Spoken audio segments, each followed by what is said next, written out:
Que tal, saúdos? Máis dunha dúcia de persoas detidas nunha nova operación antidroga con epicentro na comarca do Salnés. O operativo, ademais, ten ramificacións na provincia da Coruña e tamén en Portugal. Estaría relacionado cun grupo especializado en narcolanchas. Hoxe houbo rexistros en varios puntos da comarca, como na Illa ou en Vilanova. De contado, ampliamos antes outras novas do día. Reestruturación do goberno bipartito de Noia pola marcha do concelleiro Luís Alamancos. O Grupo Popular xa mantivo unha xuntanza cos concelleiros do Noia para redefinir as responsabilidades de goberno. Acusan a Alamancos de transfugismo e amosan a súa intención de seguir gobernando en minoría. A folga do estudantado galego convocada pola organización Erguer tivo o seu eco en Pontevedra. Ao mediodía, un grupo de mozos e mozas concentrábanse para reclamar o seu dereito á vivenda. Aseguran que a situación é insostible.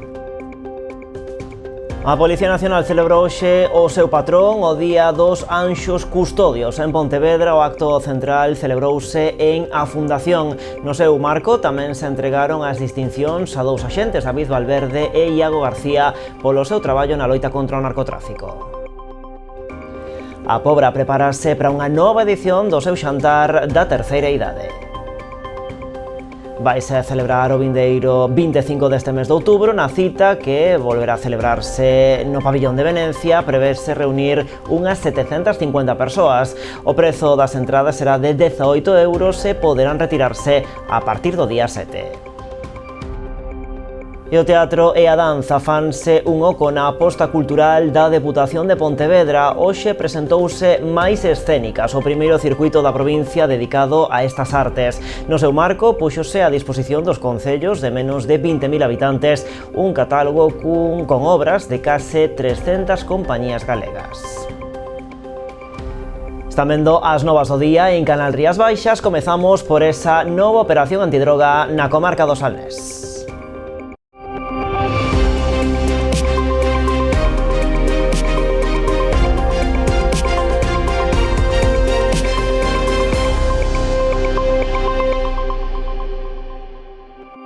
Nova operación antidroga con epicentro na comarca do Salnés. Hai polo de agora máis dunha dúcia de persoas detidas nun operativo contra o tráfico de heroína que ademais tería ramificacións na provincia da Coruña e en Portugal.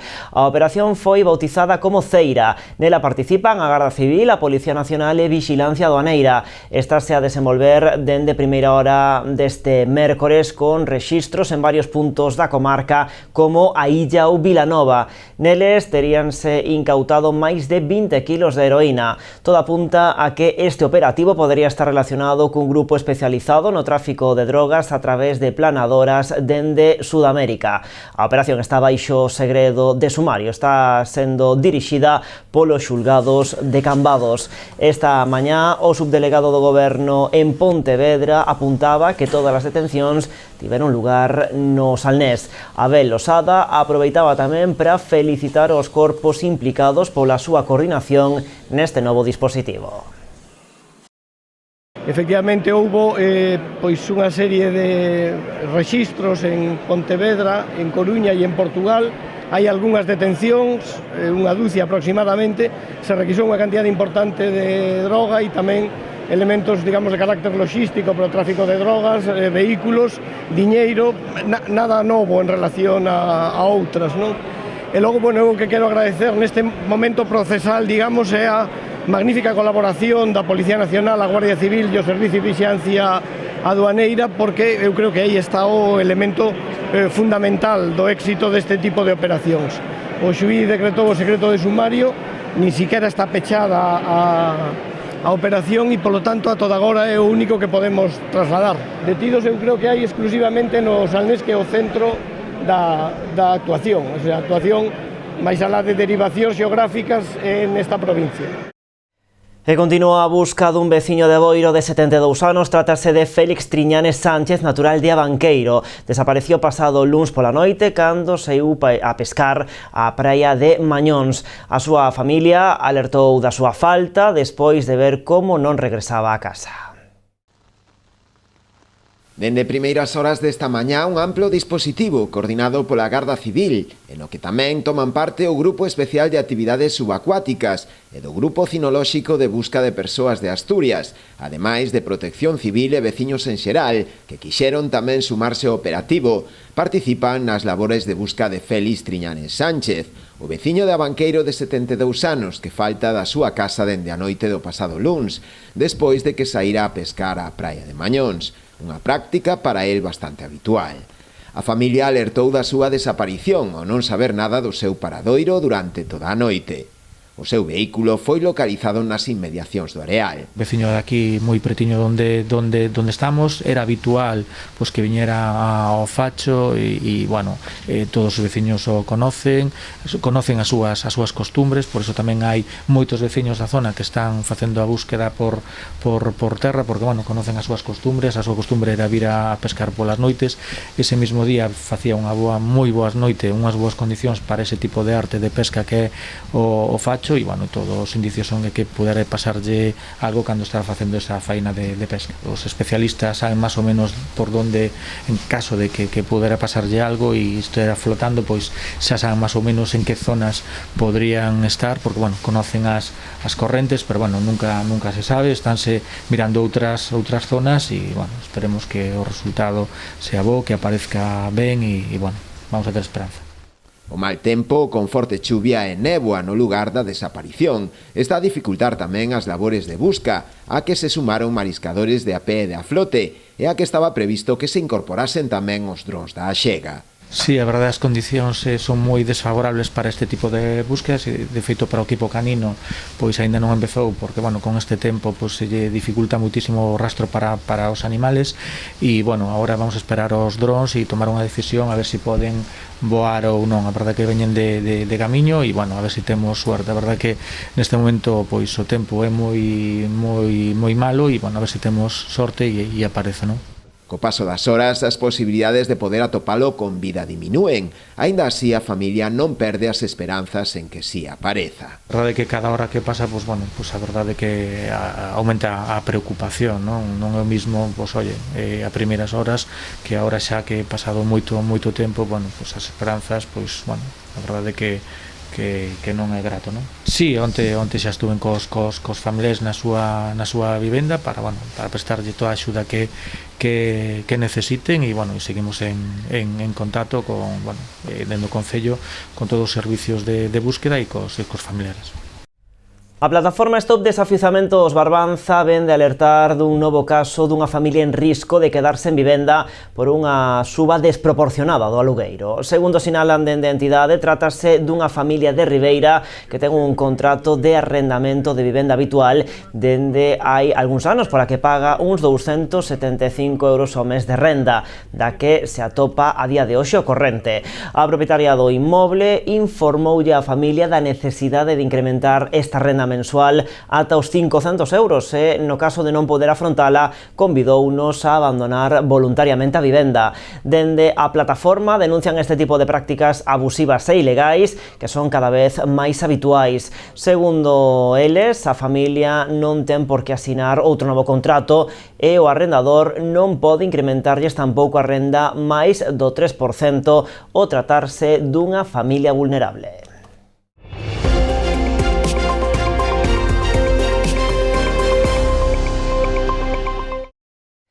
A crise aberta no seo do goberno de Noia pola marcha do concelleiro Luís Alamancos obrigou a reestruturar as distintas áreas do Executivo. O Grupo Popular xa mantivo unha xuntanza cos concelleiros do Noia para redefinir as responsabilidades de goberno.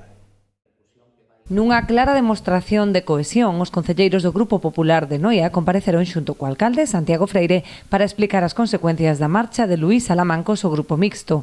A máis inmediata será a necesidade de reestruturar as áreas de goberno para distribuir as competencias en materia de seguridade persoal. Ao longo dos próximos días levaremos a cabo unha reorganización das distintas áreas de goberno e hoxe mesmo imos a manter unha reunión co outro grupo que conforma o goberno de Noia e co co concelleiro, cos concelleiros do Noia, de tal xeito que vamos a reasignar determinadas funcións dentro desa estrutura de goberno. Do mesmo xeito, o rexedor referiuse á negativa repercusión derivada da non aprobación dos orzamentos, retrasando o pago a provedores, moitos deles pequenos empresarios da localidade. A repercusión que vai a ter para moitos deses provedores de Noia en distintos ámbitos, tanto no ámbito dos materiais de construcción, ferreterías, imprentas, librerías, rotulación, fontanería, talleres de automóviles, o sea,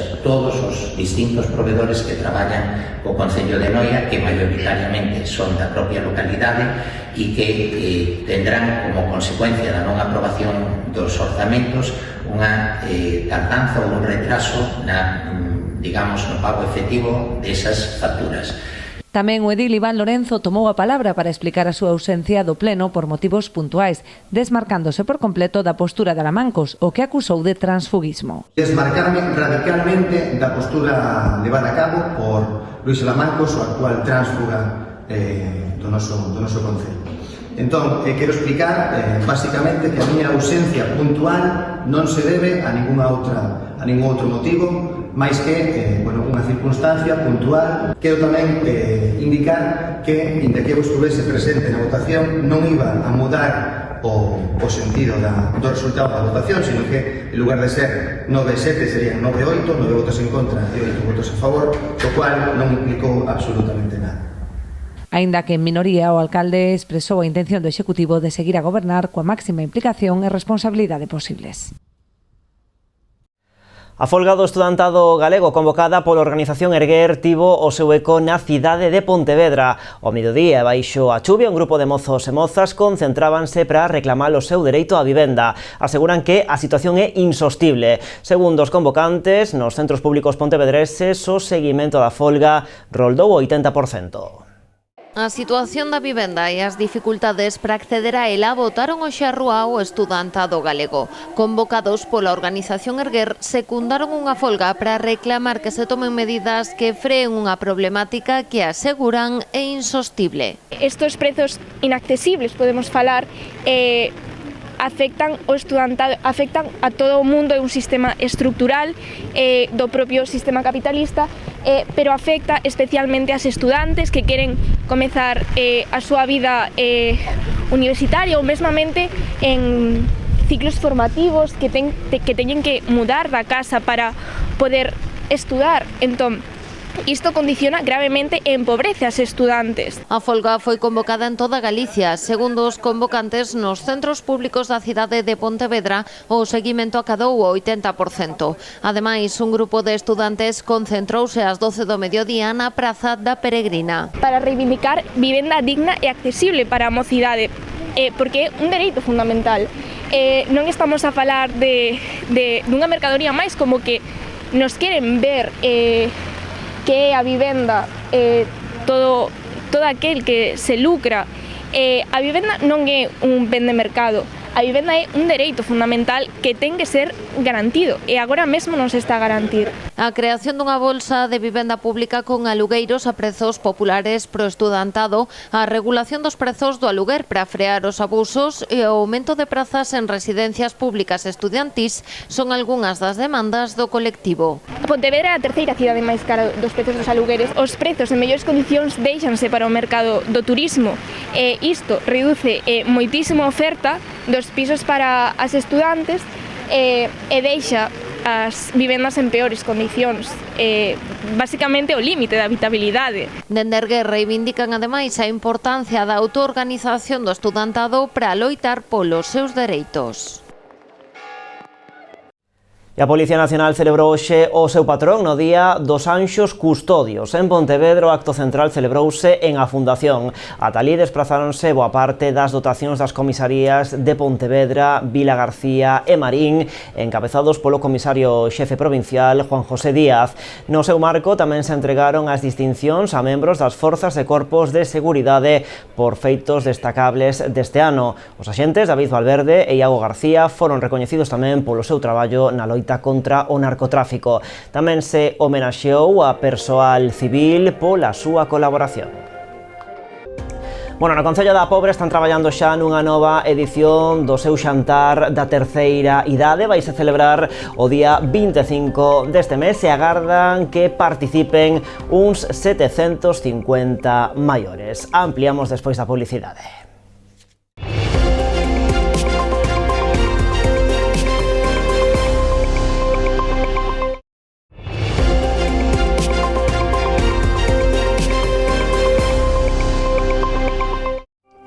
Aquí estamos nas novas en Canal Rías Baixas. O Concello de Ribeira vai solicitar á Xunta que asuma a xestión da escola infantil que actualmente é de titularidade municipal. O Executivo propón que o Consorcio Galego de Servizos de Igualdade e Benestar se faga cargo da xestión e mantemento integral desta gardería, polo que a Xunta asumiría o 100% o seu custo. Con este modelo actual, o Goberno autonómico tan só se fai cargo dun 29% do total do gasto, repercutindo o resto no Concello cun 62% e os usuarios que co pago das matrículas financian o 9% dese gasto.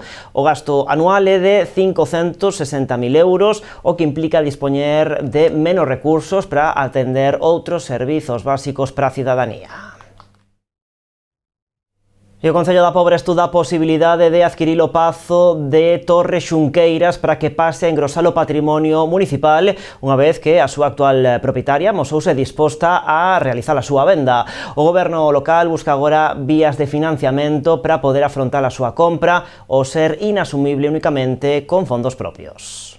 Tomando como exemplo o esforzo realizado por outros concellos veciños, como é o caso de Boiro, coa compra do Pazo de Goiáns, ou Rianxo, co Pazo de Rianxiño, o Executivo pobrense estuda agora a posibilidade de facerse cunha das xoias arquitectónicas máis representativas da historia da localidade e por extensión da comarca do Barbanza, como é o Pazo Torre de Xunqueiras, datado no século XIII e declarado Monumento Histórico Artístico no ano 1981.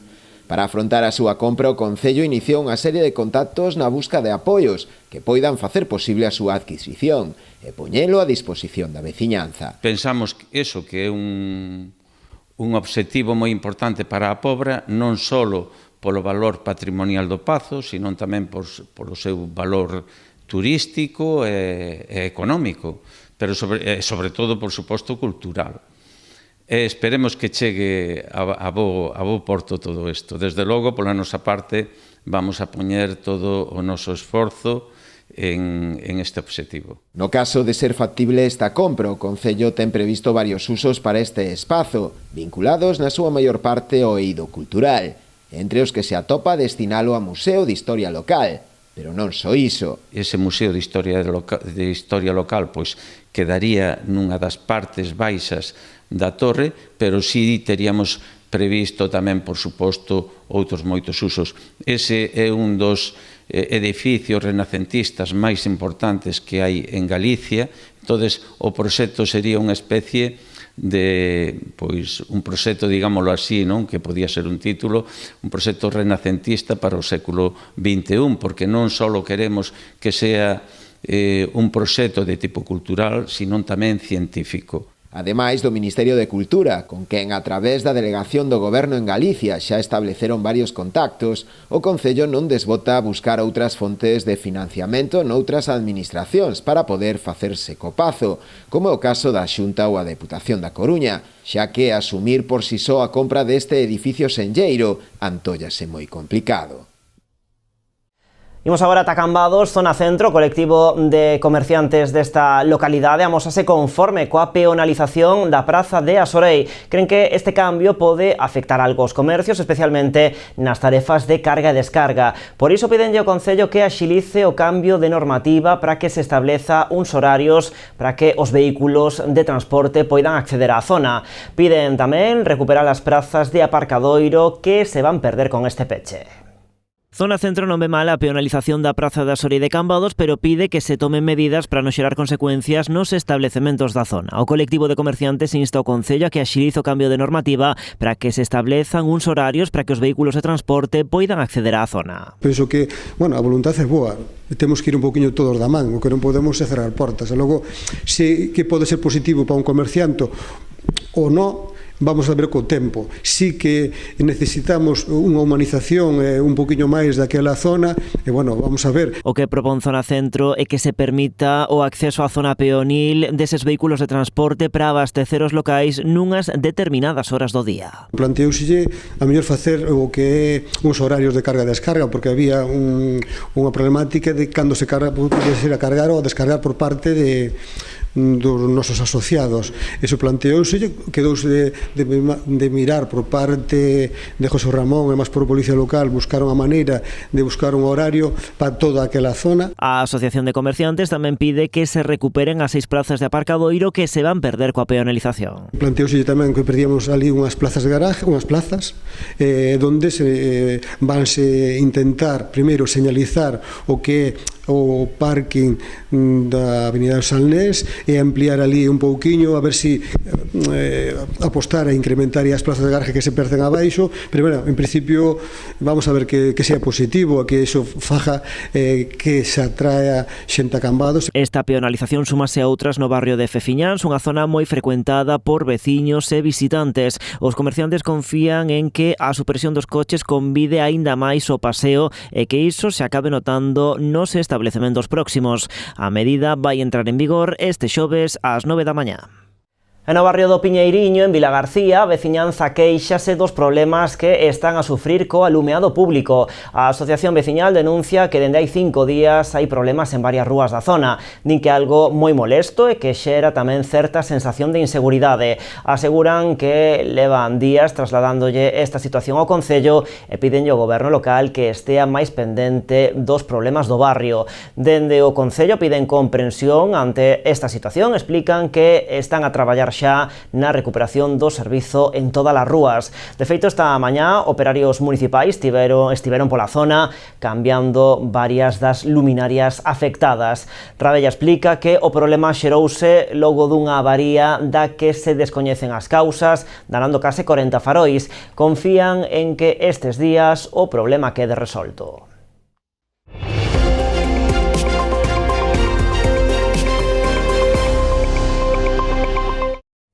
A Pobra celebrará o vindeiro día 25 deste mes de outubro o xantar da terceira idade. Na cita, que se vai desenvolver como é habitual no pabillón de Venecia, prevese reunir unhas 750 persoas. O prezo das entradas será de 18 euros que poderán retirarse a partir do día 7.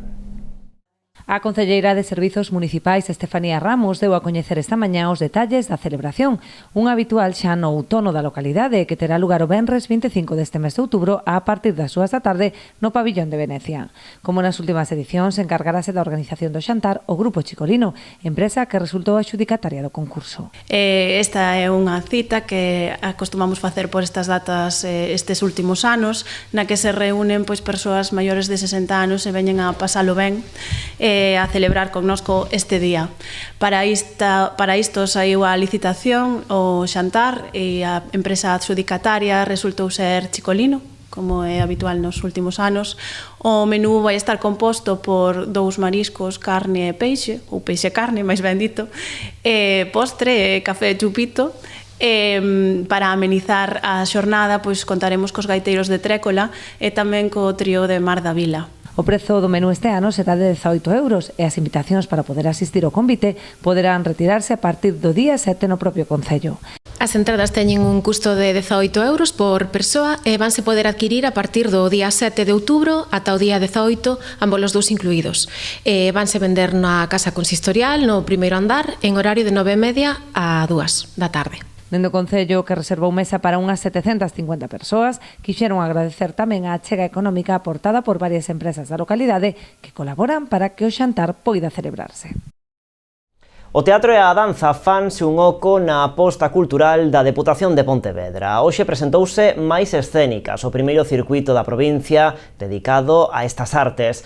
No seu marco, púxose a disposición dos concellos pontevedreses de menos de 20.000 habitantes un catálogo con obras de case 300 compañías galegas. Entre outubro de 2024 e marzo de 2025, 105 espectáculos de teatro e danza representaránse nos pequenos concellos da provincia de Pontevedra. Será no marco do programa Máis Escénicas, o primeiro circuito da provincia dedicado a estas artes. Hoxe, eu vexo que se tende unha triple ponte A primeira, lóxicamente, cara a cultura, coa cultura e os profesionais da cultura que poñemos en marcha grazas á colaboración deles un programa pioneiro e que viña sendo demandado durante moitos anos. A segunda ponte cos concellos que van a poder ter a oportunidade de brindarlle a todos os seus veciños espectáculos de teatro e de danza, e unha terceira ponte ca veciñanza, que vivan onde vivan, en calquer recuncho da provincia, por van ter a oportunidade de disfrutar dun espectáculo. Aquí hai outra ponte tamén importante que é ca nosa lingua. Mais Escénicas permitiu ofrecer aos concellos de menos de 20.000 habitantes un catálogo con obras de 258 compañías teatrais e 28 de danza. Os municipios foron os encargados de escoller os espectáculos que se representarían nos seus territorios, cofinanciados ata nun 90% pola Deputación. Un programa pioneiro na Diputación de Pontevedra con nome de Máis Escénicas, que o que pretende é que todas as compañías de teatro e de danza que quixeron participar no catálogo que ofreceu a Diputación poidan ofrecer tantos espectáculos, tantas funcións en torno a todos os concellos que participan dentro desta programación. Pola súa banda, os representantes do sector recordaron que levaban xa 15 anos intentando poñer en marcha un circuito cultural deste tipo na provincia. Unha das preocupacións e dos eixos de traballo transversais da asociación é o tema da circulación escénica e da programación de artes escénicas, que depende case ao 100% das entidades locais dos concellos, e nos parece que esta programación, esta circulación escénica ten que estar ordeada, normativizada en formato de circuitos, e era o que faltaba na Deputación de Pontevedra, e agora temos. Dende a Deputación explican que a posta en marcha de Máis Escénicas redondea a súa aposta pola cultura, que este ano conta cunha partida orzamentaria de 4,7 millóns de euros. E a Banda de Música de Pontevedra actuará en diferentes espazos da cidade no último trimestre deste ano. Serán 12 concertos que se celebrarán en varios centros sociais, o mercado municipal, diferentes igrexas e o teatro principal. A programación desenvolverase entre o día 5 deste mes e o 22 de decembro. Todas as actuacións van ser de balde. É un día importante para o Concello e creo que tamén para a Banda de Música de Pontevedra, porque comezamos unha nova xeira de colaboración que nos va a permitir durante este ano, o próximo e máis o seguinte, ter unha programación estável da Banda de Música de Pontevedra en Pontevedra, que nos va a permitir asistir a concertos desta institución pontevedresa tan importante. Son 12 concertos que comezan xa este sábado 5 de outubro e rematan co concerto de Nadal que temos o 22 de decembro. E os temos agrupados por tres bloques segundo temática e segundo tamén os espazos que vamos a empregar. Son 3 concertos de música popular que se farán en 3 centros culturais da contorna. Temos tamén 4 concertos de música sacra que se ubican en diferentes igrexas e outros 5 de temática máis variada, un deles no mercado municipal e os outros 4 xa concentrados no teatro principal. Bueno, pois así, coas propostas que nos chegan dende a Banda de Música de Pontevedra, poñemos hoxe o punto final ás novas, máis en canalriasbaixas.com e tamén, como sempre, nas nosas redes sociais. Graciñas por estaren aí.